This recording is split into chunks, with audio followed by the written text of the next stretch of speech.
आज का हमारा जो विषय है भारतीय शिक्षा पद्धति पर वैश्वीकरण का प्रभाव, इसके बारे में हम आज जानेंगे।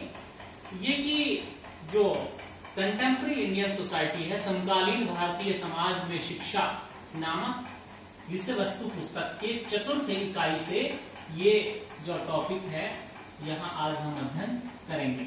अब बात आती है वैश्वीकरण की। वैश्वीकरण विश्व का एकीकरण किन मायनों में? व्यापार में, सांस्कृतिक संबंधों में, राजनयिक संबंधों में, आर्थिक और शैक्षिक नीतियों और लोकाचार परक नीतियों का, जहां राजनैतिक रूप से, शैक्षिक रूप से, लोकाचार, सांस्कृतिक रूप से, इन सब का एकीकरण हो जाता है। ये विश्व के एक पटल पर जब आकर के समदृश्यमान होते हैं, दिखाई पड़ते हैं, तो हमें मान लेना चाहिए कि विश्व जो है इस एकीकरण के कारण, इस वैश्वीकरण के कारण, ग्लोबलाइजेशन स्टैंडर्ड के कारण वैश्वीकरण की तरफ बढ़ रहा है या वैश्वीकरण इसका हो रहा है। क्योंकि वैश्वीकरण भारतीय नहीं अपितु वैश्विक मानवता का अनुपूरक है, जिसमें सभी सारे मानदंड एक साथ चलते हैं और ये तथ्य होकर के वैश्वीकरण को बढ़ावा देते हैं। ये तो था वैश्वीकरण। अब हम देखते हैं इस वैश्वीकरण का भारतीय शिक्षा पद्धति पर क्या कुप्रभाव रहे, क्या प्रभावशाली परिवर्तन हुए, किस तरह की स्थितियां यहाँ पे आगे चल करके आई। तो मित्रों, इसके ऊपर दोनों चीजें हैं, क्योंकि एक विषय वस्तु के दोनों आयाम और पहलू होते हैं। पहले सकारात्मक प्रभाव तो दूसरे नकारात्मक प्रभाव। सकारात्मक प्रभाव भी बहुत सारे हुए और दूसरे नकारात्मक प्रभावों से भी हमें गुजरना पड़ा। किसके कारण? वैश्वीकरण के कारण भारतीय शिक्षा पद्धति पे दोनों प्रभाव आए, सकारात्मक भी और नकारात्मक भी।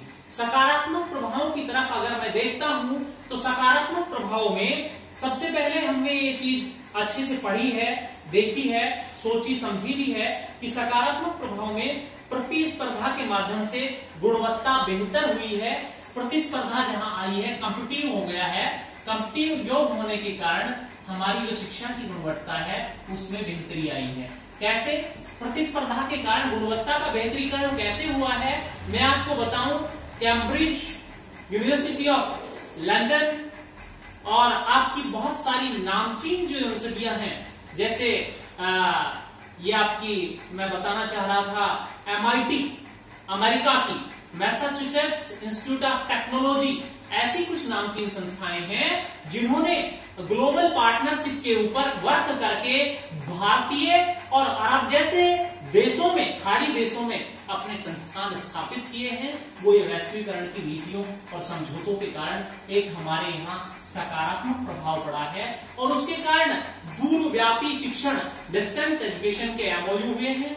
उनके शिक्षक यहाँ के बच्चों को पढ़ा रहे हैं। ये गुणवत्ता बेहतरीकरण का बहुत अच्छा उदाहरण है।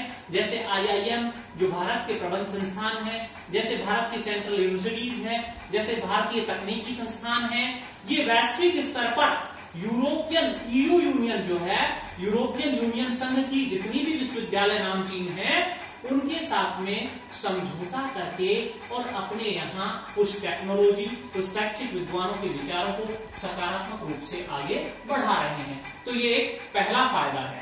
दूसरा फायदा हम देखते हैं चयन की व्यापकता। अब चयन की व्यापकता ग्लोबल डेवलपमेंट लर्निंग नेटवर्क होने के कारण GDLN चयन की व्यापकता हमें मिली है। ग्लोबल डेवलपमेंट लर्निंग नेटवर्क ये होने के कारण स्वयं और MOOCs जैसे ये विश्वव्यापी अखिल भारतीय स्तर पर ये ऐसे जो वो हैं लर्निंग पोर्टल्स, ये हमारे सामने आए हैं। इनमें ओपन मैसिव लर्निंग सिस्टम है पूरा का पूरा, जिसमें हम फ्लेक्सिबल सिस्टम में अपनी शैक्षिक व्यवस्था को वैश्वीकरण के कारण भारतीय शिक्षा पद्धति में एक बड़े पैमाने पर ये परिवर्तन हुए हैं। जैसे मैं आपको एक उदाहरण देना चाह रहा हूं, भारतीय स्किल डेवलपमेंट यूनिवर्सिटी राजस्थान, ये जयपुर में स्थापित है, ये स्विस ड्यूअल सिस्टम पे है। किस पे है? Swiss dual system.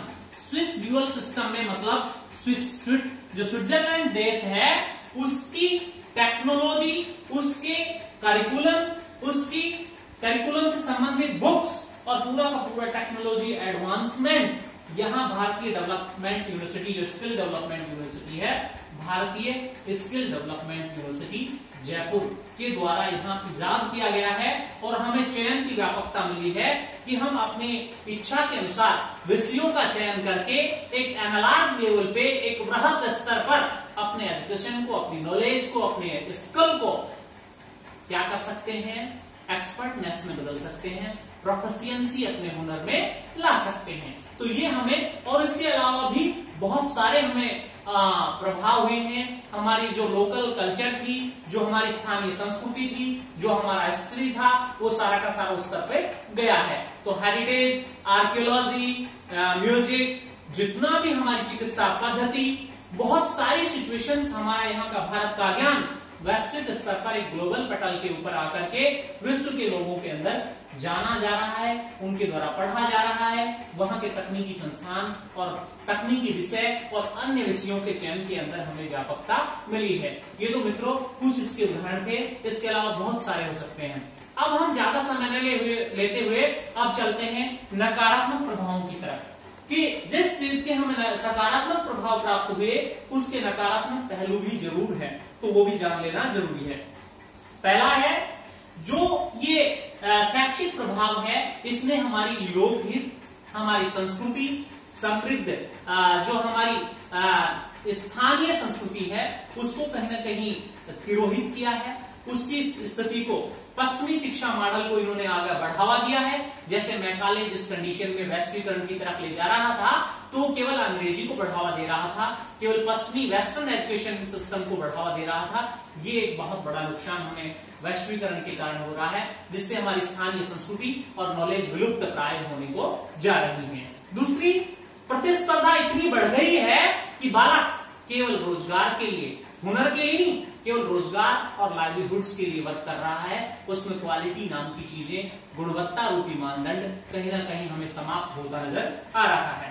इसके अलावा सामाजिक बहिष्करण भी लोग इसका कर रहे हैं। वो ये कह रहे हैं हमारे वेद, हमारी स्थानीय संस्कृति, हमारा लौकिक साहित्य इतिहास, हमारी अमूल्य धरोहरें, ये सब सारी की सारी पश्चिमी एजुकेशन सिस्टम के कारण, क्योंकि पश्चिमी एजुकेशन सिस्टम होने के कारण उन्होंने पूरे एजुकेशन सिस्टम को ऑक्यूपाई कर लिया है, इसलिए स्थानीय संस्कृति कहीं ना कहीं तिरोहित हो रही है, डिस्करेज हो रही है, जिसके कारण भी एक बुरा प्रभाव हमारा पड़ा है। अब हम इसमें देखते हैं सामाजिक बहिष्करण को खत्म करके कहीं ना कहीं, और इस सामाजिक हमारे मूल्य, हमारी संस्कृति, हमारे इतिहास, इन सब को समग्र एकांकन में एकीकरण करते हुए अगर पढ़ाया जाए तो वैश्वीकरण शिक्षा के, भारतीय शिक्षा पद्धति में एक नए आयाम को स्थापित करने वाला होगा।